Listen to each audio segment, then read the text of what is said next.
नमस्कार। मेरा नाम डॉक्टर सुमन सौरभ है।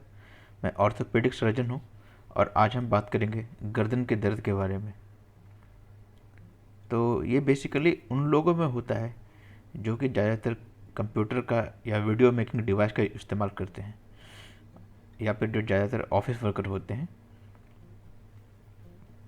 ये एक अपने आप में एक बीमारी है, लेकिन इससे संबंधित और भी बीमारियां होती है जिसे हम वर्क रिलेटेड मस्कुलोस्केलेटल डिसऑर्डर कहते हैं। लेकिन आज हम बात करेंगे सिर्फ गर्दन के दर्द के बारे में। तो हम इसके बारे में क्यों बात कर रहे हैं? तो सिंपल सी बात है, इसके बारे में हम इसलिए बात कर रहे हैं क्योंकि ये काफ़ी कॉमनली हमारे ओपीडी में पाया जाता है। इसके मरीज बहुत ही कॉमनली हमारी ओपीडी में आते हैं।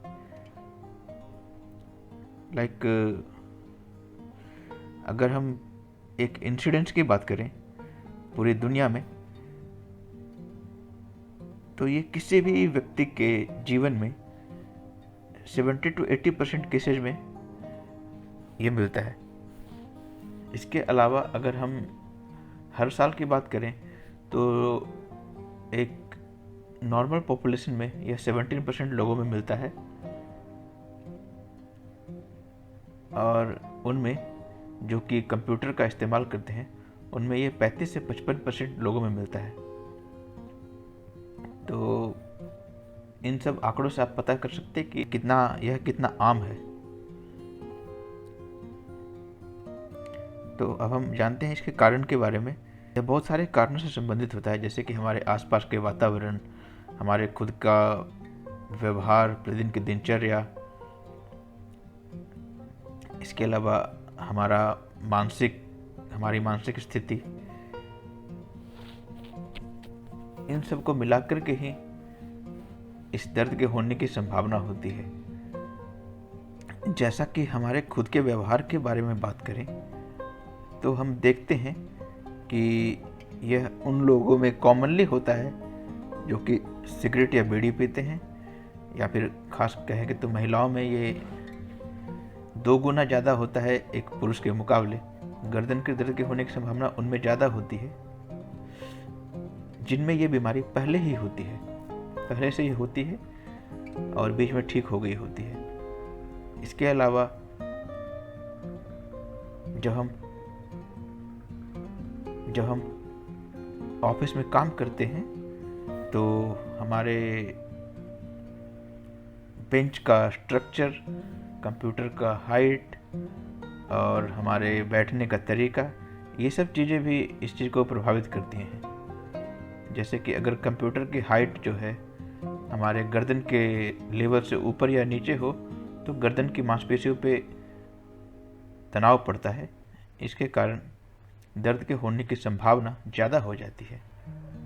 अगर हमारे कुर्सी की हाइट जो है ऊपर या नीचे हो तो भी हमारे गर्दन की पोजीशन जो है चेंज हो जाती है और हमारी गर्दन की मांसपेशियों पे तनाव पड़ता है। हमारे ऑफिस टाइम में जब खाली समय हो तो हम उसका इस्तेमाल कुछ एक्टिव काम करने के बजाय हम मोबाइल में या फिर कंप्यूटर में सोशल मीडिया साइट खोल करके उस टाइम को बिताते हैं। तो ये भी एक कारण होता है इस दर्द के होने का। हमारे प्रतिदिन की दिनचर्या, हमारे ऑफिस का इन्वायरमेंट, जैसे कि बहुत ही ज़्यादा तनाव वाला इन्वायरमेंट, बहुत ही ज़्यादा वर्क प्रेशर लेना, हमेशा थका हुआ महसूस करते हो, फिर हमें नींद कम आती हो, ये सब स्थितियाँ जो होती हैं गर्दन के दर्द को, ये सब स्थितियों के कारण भी गर्दन के दर्द हो सकता है। इसके बारे में डिस्कस करना बहुत ज़रूरी है क्योंकि ये आजकल हमारे यंग जनरेशन में भी हो रहा है। यंग जनरेशन जो कि बाद में चल के हमारा भविष्य बनते हैं, तो हमें उनको भी एजुकेट करना बहुत ज़रूरी है। तो हम इससे बचें कैसे? तो इसके बचाव का तरीका ये है कि हम जो हमने बात किया उस चीज़ों को हमें अवॉइड करना है। जैसे कि हमें ज़्यादा मानसिक तनाव नहीं लेना है, हमें प्रतिदिन रिलैक्सेशन थेरेपी और योगा थेरेपी पे ध्यान देना है ताकि हमारा जो मन है शांत रहे। हम अपने ऑफिस में कुछ मॉडिफिकेशन कर सकते हैं, जैसे कि बैठने के तरीके को, जैसे हमें बहुत ज़्यादा झुक कर के नहीं बैठना है, स्लॉपी पोजीशन में नहीं बैठना है, हमें बिल्कुल सीधा बैठना है, गर्दन को बिल्कुल सीधी रखनी है, कुर्सी की जो ऊंचाई है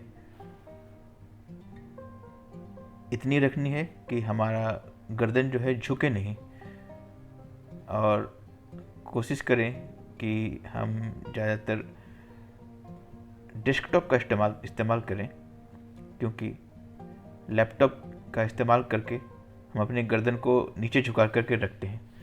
या फिर अगर हम लैपटॉप का इस्तेमाल करते हैं तो हम कोशिश करें कि ब्लूटूथ माउस और ब्लूटूथ कीबोर्ड का इस्तेमाल करें।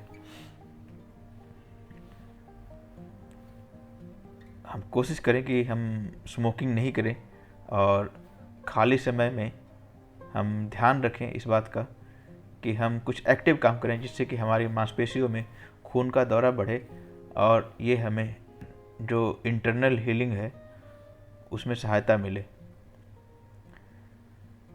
दूसरा चीज़ ये है कि हम उन लोगों को आइडेंटिफाई करें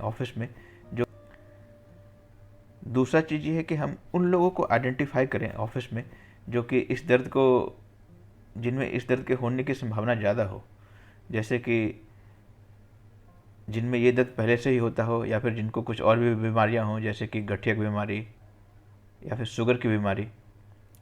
तो इन लोगों को हमें पहचान करके इन्हें इनकरेज करना है कि ये एक रेगुलर समय पे डॉक्टर के पास जाएं और अपनी जांच कराते रहें, ताकि इस तरह के दर्द के होने की संभावना कम हो।